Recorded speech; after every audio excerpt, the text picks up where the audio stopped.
ప్రభునందు ప్రియులారా, వాక్య ప్రేమికులారా, ప్రభు పేరట వందనాలు. ప్రభు పిల్లలమైన మన జీవితంలో బైబిల్ గ్రంథాన్ని చదవాలని ఆశ కలిగిన వారుగా ఉంటారు. నిజమే, తప్పనిసరిగా వాక్యాన్ని చదవాలి. ఎందుకు చదవాలి అనంటే, 1, బ్రతికించేది బైబిల్. 2, బాగు చేసేది బైబిల్. 3, బాధలో నెమ్మదిచ్చేది బైబిల్. 4, భద్రతనిచ్చేది బైబిల్. 5, భవిష్యత్తునిచ్చేది బైబిల్. 6, బహుమానమిచ్చేది బైబిల్. 7, బడా నమ్మకమైన మంచి దాసుడా అని పిలుచుటకు కారణమయ్యేది బైబిల్.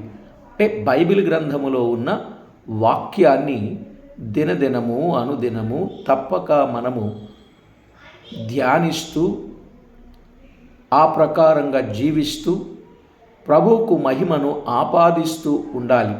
అవును, వాక్యమే బ్రతికించేది, వాక్యమే బాధలో నెమ్మదిచ్చేది.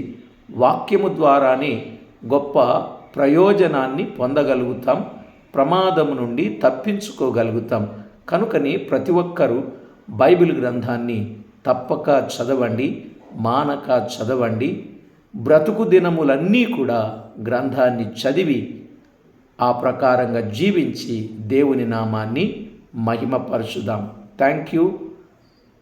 వందనములు.